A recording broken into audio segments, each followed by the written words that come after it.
Penyakit yang kedua. Penyakit yang kedua adalah syirik. Bila saya berjalan dengan istri saya, ada orang tanya, ini yang di samping ustaz ini siapa? Hadhihi syarikatu hayati. Syarik, teman, partner, berkongsi hidup. Allah Ta'ala dia tidak ada syarik. Makanya la syarik, labbaik Allahumma labbaik, labbaik la syarika laka. Tidak ada. Allah jangan sembah dia dengan yang lain.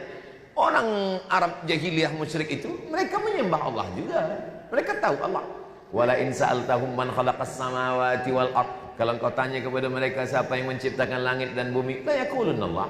Wala in sa'altahum man anzala minas sama'i ma'a. Kalau kamu tanya kepada mereka siapa yang menurunkan air dari langit, la yaqulun Allah. Wala in sa'altahum man khalaqahum. Kalau kamu tanya kepada mereka siapa yang menciptakan kamu, la yaqulun Allah. Mereka jawab Allah. Tapi mereka menyembah Lata, Uzza, Manat, Hubal, Jibti, Taghut, Naham. Bila Nabi membersihkan Ka'bah Masjidil Haram tahun 8 Hijrah, berapa semua berhala yang mereka sembah? 360. Kalau disembah satu sehari, setahun baru habis. Mereka bukan orang yang malas beribadah, mereka rajin beribadah. Itu kenapa kita tak boleh beribadah satu hari 3 waktu. Tak boleh beribadah matahari terbit, tak boleh beribadah matahari tergelincir, tak boleh beribadah matahari tenggelam. Kenapa? Sebab orang musyrik beribadah 3 waktu. Maka kalau ada lelaki yang tak nak sembahyang sekalipun, lebih parah dari Abu Lahab. Abu Lahab paling tidak 3 kali dia beribadah sehari menyembah Allah. Penyakit mereka bukan tak bertuhan, mereka bertuhan. Hanya saja mereka menyembah selain Allah. Bila ditanya mereka, kenapa kamu sembah Lata, Uzza, Manat, Hubal, Jibti, Taghut, Naham? Apa kata mereka? Innama na'buduhum liyuqarribuna ilallahi zulfa. Kami bukan menyembah mereka. Kami nak mendekatkan diri kepada Tuhan. Mereka ni hanya sebagai perantara sahaja. Syirik. Maka kita bersih daripada syirik. Kita tak menyembah kayu, kita tak menyembah batu, kita tak menyembah hantu. Selepas Islam datang, murni, bersih, ikhlas, tauhid kepada Allah. La ilaha illallah Muhammadur Rasulullah sallallahu alaihi wasallam. Dulu di kampung saya di Sumatera, nama kesultanannya Siak Sri Indrapura, Riau. Dulu bila orang nak membuka hutan ini dibakar. Sebab bila dipotong lambat, itu apinya nanti kemana-kemana. Dia supaya api ini tak pergi membakar yang lain, maka minta tolonglah kepada hantu-hantu yang menjaga hutan itu. Dipotongkanlah kepala kambing, dimasukkan ke dalam lubang. Digali lubang, masuk. Potongkan kepala kambing, masukkan ke dalam lubang. Sebelum Islam datang. Bila Islam datang Datuk Mufti bertanya, apa yang kamu buat ni orang Melayu, orang Islam? Ini kami memasukkan. Oh, tak boleh. Syirik. Kamu minta kepada hantu, minta kepada syaitan, minta kepada selain Allah, minta hanya kepada Allah. Oh, kami takut Datuk Mufti, nanti ini macam mana dia ganggu. Tidak.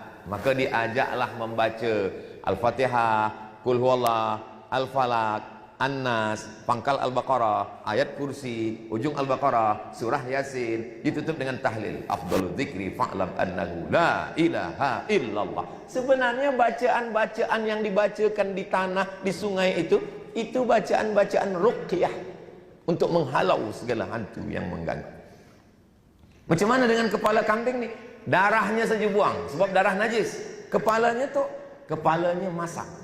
Oh, kami takut, nanti saya makan. Itulah asal muasal. Bila ada walimah, kenduri, pasti yang dibagi makan kepala kambing tu zaman dulu Tok Mufti.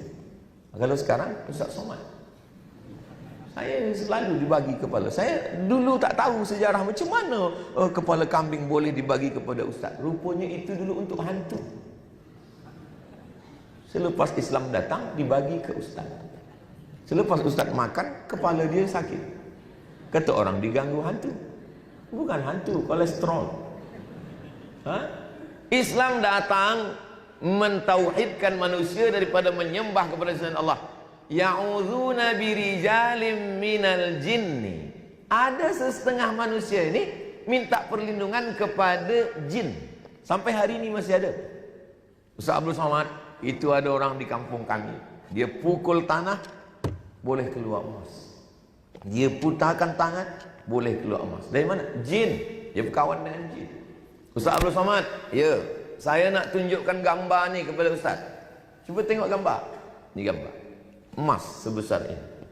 Di mana ni? Di rumah saya. Di atas peti sejuk. Kamu tak ambil? Tak, saya ambil. Berapa hari? 2 hari. Selepas tu hilang. Ini gambar lagi Ustaz. Apa ni? Kunci emas juga segini. Kamu tak ambil? Tak.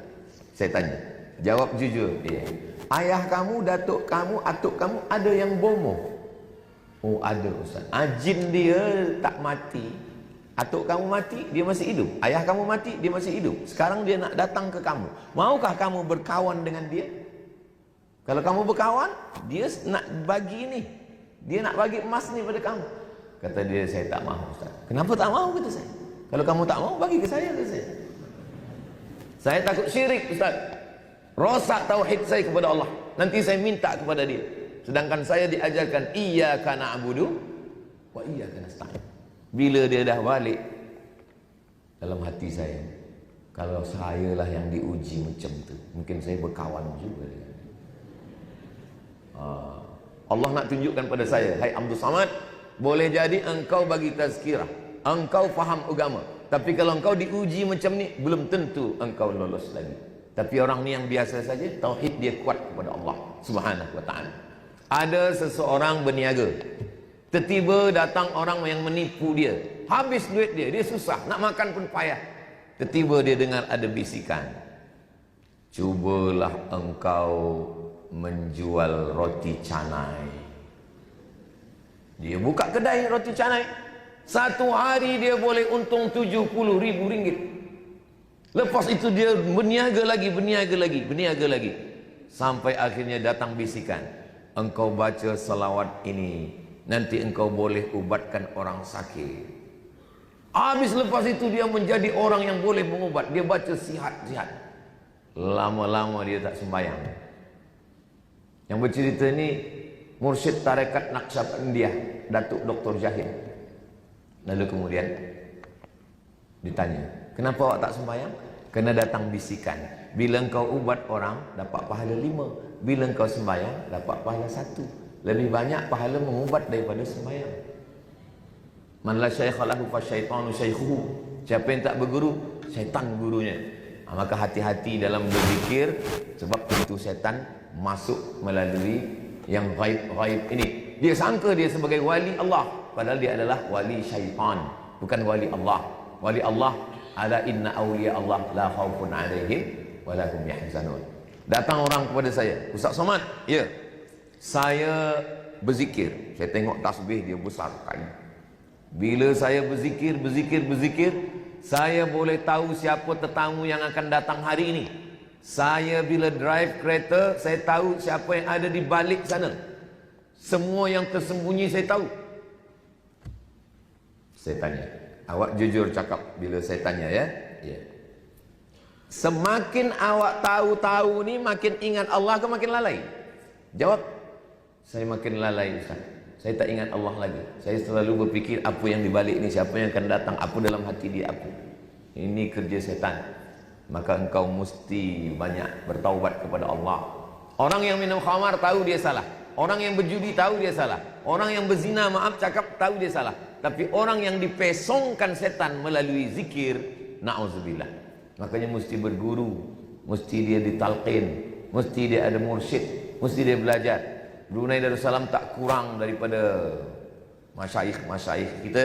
Kalau terjadi sesuatu dalam diri kita, kita tanya, fas'alu ahla dzikri in kuntum la ta'lamun. Ini penyakit yang kedua adalah penyakit syirik.